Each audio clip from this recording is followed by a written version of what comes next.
গর্ভাবস্থার খবরটা জানার পর থেকেই আত্মীয় স্বজনের মনে একটাই প্রশ্ন, বৌমা তোমার ছেলে হবে নাকি মেয়ে? কেউ কেউ তো বলে যে তোমার মুখ দেখেই মনে হচ্ছে তোমার ছেলে সন্তান হবে। আত্মীয় স্বজনের মাঝে কেউ কেউ আবার এটাও বলে তোমার খাবারের রুচি দেখে তো মনে হচ্ছে তোমার গর্ভে ছেলে সন্তানই আসতে চলেছে। এমনকি কেউ কেউ এমন কিছু অপ্রচলিত লক্ষণের কথা বলে যেগুলো নাকি ছেলে সন্তান হওয়ার ইঙ্গিত দেয়। আসলে এইসব যে কথাগুলো, এইসব প্রচলিত লক্ষণগুলো, এগুলো কতটা সত্য? তো আজকের এই ভিডিওতে আমি আপনাদেরকে জানাবো লোকমুখে প্রচলিত এমন 5টি অপ্রচলিত লক্ষণ সম্পর্কে যেগুলো কিনা ছেলে হওয়ার ইঙ্গিত দেয়। পাশাপাশি ভিডিও শেষে আমি আপনাদেরকে এটাও বলবো যে চিকিৎসা বিজ্ঞানের দৃষ্টিতে এইসব বিশ্বাসগুলো কতটা নির্ভরযোগ্য। তাই বলবো ভিডিওটা কিন্তু অবশ্যই শেষ পর্যন্ত দেখবেন। তো আপনি দেখছেন আমার চ্যানেল ইনার মাজন, নতুন একটি পর্বে আপনাদের সবাইকে স্বাগত। যেহেতু ভিডিওটা কন্টিনিউ করছেন, প্লিজ লাইক কমেন্ট শেয়ার করে দিবেন। আর যারা যারা আজকের ভিডিওটা নতুন দেখছেন তাদের কাছে একটা রিকোয়েস্ট, প্লিজ সাবস্ক্রাইব করে আমার চ্যানেলের সাথেই থাকবেন, কারণ আমি কিন্তু অল টাইম প্রেগনেন্সি সংক্রান্ত ভিডিওগুলোই আপলোড করি যাতে আপনাদের উপকারে আসে। তো আর কথা না বাড়াই, চলুন একেবারে লক্ষণগুলোতে চলে যাই। প্রথম যে অপ্রচলিত লক্ষণটার কথা বলবো সেটা হচ্ছে রাগ কমে যাওয়া। অনেকের বিশ্বাস গর্ভে যদি ছেলে সন্তান থাকে তাহলে মায়ের রাগটা আগের তুলনায় অনেক কম থাকে এবং তুলনামূলকভাবে মা অনেক শান্ত থাকে, কুল থাকে। আসলে এই ব্যাপারটা কিন্তু হরমোনের পরিবর্তনের কারণে হয়ে থাকে। যেহেতু হরমোনের অনেক পরিবর্তন হয়, এই কারণে কিন্তু মূলত এই রাগ মায়েদের কমে যায়। তবে একটা কথা আমি আপনাদেরকে বলতে পারি যে এই যে রাগ কমের ব্যাপারটা আছে, এটা কিন্তু অভিজ্ঞতা বা এটা পরিস্থিতির শিকার বলা যায়। দেখা যায় যে কোনো মা যারা একটু বয়স্ক তারা বুঝতে পারে, পরিস্থিতি বুঝতে পারে, তো তারা রাগ কন্ট্রোল করতে পারে, রাগ নিয়ন্ত্রণ করতে পারে, শান্ত থাকতে পারে। আর যারা একটু কম এজে তারা তো এমনিই বেশি উতলা, তো তাদের এতটা রাগ না কমাটাও স্বাভাবিক দেখা যাইতে পারে। তো যাই হোক, এই কারণে কিন্তু আপনার যে লিঙ্গ বোঝা যাবে সেটা কিন্তু নিশ্চিতভাবে বলা যায় না, ঠিক আছে? 2 নম্বর যে লক্ষণটার কথা বলবো সেটা হচ্ছে বাম পাশে ফিরে বেশি ঘুমানো। কি এই লক্ষণটা বেশ অপ্রচলিত মনে হচ্ছে না? অনেকেই বলে যে গর্ভাবস্থায় যদি মা বাম পাশে ফিরে শুতে বেশি স্বাচ্ছন্দ্য বোধ করে তাহলে নাকি গর্ভের সন্তানটা ছেলে হতে পারে। বাস্তবে চিকিৎসকরা কিন্তু অনেক গর্ভবতী মাকেই বাম পাশে কাত হয়ে শোয়ার পরামর্শ দেন, কারণ এতে জরায়ু এবং শিশুর দিকে রক্ত প্রবাহটা কিন্তু বেশ ভালো হয়। আর গর্ভাবস্থায় এই যে বাম পাশে ফিরে শোয়াটা, এটা কিন্তু বেশ ভালো একটা ভঙ্গি, কারণ ডাক্তাররা কিন্তু এটাই পরামর্শ দিয়ে থাকে। এছাড়া যে কোনো পরিস্থিতিতে মায়েরা যদি বাম পাশ ফিরে শোয় তাহলে কিন্তু অনেক উপকারী পাওয়া যায়। এই বাম পাশ ফিরে শোয়ানো কিন্তু আমাদের চ্যানেলে একটা ভিডিও আছে, চাইলে আপনারা সেটা কিন্তু দেখে নিতে পারেন। যাই হোক, লক্ষণে ফিরে আসি। তো 3 নম্বর যে লক্ষণটার কথা বলবো সেটা হচ্ছে খাবারের রুচির পরিবর্তন। গর্ভাবস্থার সময় দেখা যায় কি মায়েদের অনেক ধরনের খাবারের রুচির কিন্তু পরিবর্তন আসে। তো এটা দেখে অনেকে একটা কথা বলে থাকে যে গর্ভাবস্থার সময় যদি মায়েরা ঝাল, নোনতা এইসব খাবারের প্রতি বেশি আকর্ষণ ফিল করে, বেশি আগ্রহ ফিল করে, তাহলে নাকি গর্ভের সন্তানটি ছেলে হতে পারে। আবার অনেকের ক্ষেত্রে কিন্তু এটা উল্টোও হতে পারে যে এইসব পছন্দ না করা সত্ত্বেও গর্ভের সন্তানটি ছেলে হচ্ছে, ঠিক আছে?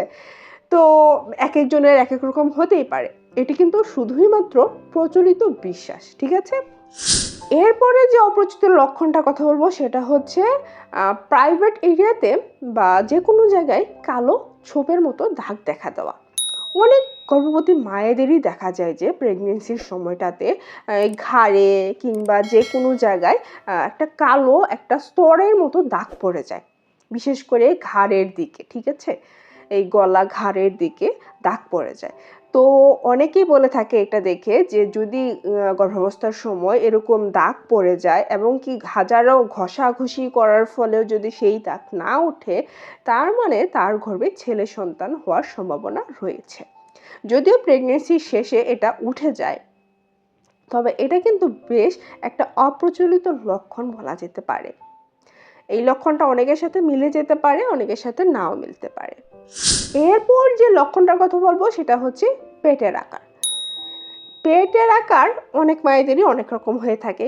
তো গর্ভাবস্থার সময় যদি পেটের আকারটা একটু সুচালু টাইপের এবং সামনের দিকে গোল হয়ে ঝুলে পড়ে, তার মানে হচ্ছে আপনার গর্ভে তখন ছেলে সন্তান হতে পারে, একটা সম্ভাবনা থাকে। তবে এখানে একটা কথা আছে যে দেখেন, গর্ভে পেটের যে আকারটা রয়েছে এটা কিন্তু বিভিন্ন কারণে পরিবর্তন হয়। মায়ের শারীরিক গঠনের কারণে পরিবর্তন হয়, শিশুর অবস্থানের কারণে পরিবর্তন হয়, এছাড়া মায়ের পেশির কারণে কিন্তু পরিবর্তন হতে পারে।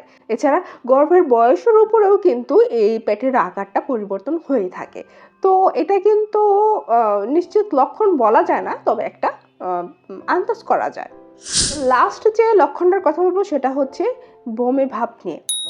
দেখেন, গর্ভাবস্থার সময় অনেক মায়েদেরই বমি হয়ে থাকে। তো অনেকেই বলে থাকে যে অনেক এলাকায় এই লক্ষণটা বেশ প্রচলিত রয়েছে যে যদি গর্ভাবস্থার সময় গর্ভবতী মা যদি খুব বেশি বমি না করে, তাহলে তার গর্ভের সন্তানটি ছেলে হতে পারে। আবার অন্য এলাকায় কিন্তু এর উল্টোটাও বলে, মানে তার গর্ভাবস্থার সময় বমি এত হচ্ছে না, কিন্তু তারপরেও তার মেয়ে হচ্ছে।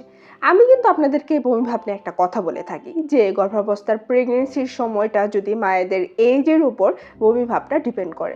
যদি গর্ভাবস্থার এজটা আপনার হয় 20-এর বেশি হয়ে থাকে, তাহলে কিন্তু মায়েদের বমি ভাবটা কিন্তু কম হয়ে থাকে, সেটা ছেলে হোক বা মেয়ে হোক।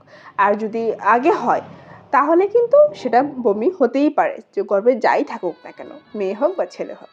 তবে ডাক্তারি ভাষায় এটা কিন্তু বলে থাকে যে হরমোনগত যে পরিবর্তনগুলো হয়ে থাকে মায়েদের, এই কারণে কিন্তু মায়েদের এই বমি ভাবটা হয়ে থাকে, কারণ তারা যে হরমোনের পরিবর্তনগুলো তারা ঠিকঠাকভাবে শরীরটাকে মেনে নিতে পারে না, যার ফলে এই বমি ভাবটা হয়ে থাকে। আচ্ছা, এখন চলুন আপনাদেরকে বলি যে চিকিৎসা বিজ্ঞানের ক্ষেত্রে এই ছেলে মেয়ে নিয়ে কি বলে। চিকিৎসা বিজ্ঞান বা গবেষকদের মতে তারা কিন্তু একটা কথাই বলে যে ছেলে মেয়ে কিন্তু নির্ধারণ হয়ে যায় গর্ভধারণের একদম শুরুতেই। আর ছেলে মেয়ে নির্ভর করে বাবার ক্রোমোজোমের উপরে, বাবার এক্স যে ক্রোমোজোমটা রয়েছে তার উপরে। তো বাবার কিন্তু এক্স ওয়াই দুটো ক্রোমোজোমই থাকে। তো যাই হোক, ক্রোমোজোম নেওয়ার কথা না বলি, তো এই যে ছেলে মেয়ে নির্ধারণ কিন্তু আগেই হয়ে যায়, ঠিক আছে। আর এই ছেলে মেয়ে নির্ধারণ যে হয় সেটা জানার জন্য একমাত্র একটা উপায় আছে, সেটা হচ্ছে আল্ট্রাসোনোগ্রাম করা। এটা করলেই আপনি একমাত্র নিশ্চিত হতে পারবেন। আর আল্ট্রাসোনোগ্রাম করলে অনেকেই নিশ্চিত হতে পারে না, কারণ দেখা যায় কি অনেক সময় যে গ্রাম এলাকায় যে আল্ট্রা ডাক্তারগুলো রয়েছে তারা এতটা বেশি প্রশিক্ষিত নাও থাকতে পারে, বা তারা অভিজ্ঞ নাও হতে পারে, এবং তারা অবশ্যই আপনাদেরকে একটা কথা বলে যে অবশ্যই আলট্রা যখন করবেন তখন অভিজ্ঞ একজন এবং কি প্রফেসর ডাক্তার দিয়ে আলট্রা করাবেন, তাহলে কিন্তু আপনারা সঠিক আলট্রার রেজাল্টটা জানতে পারবেন।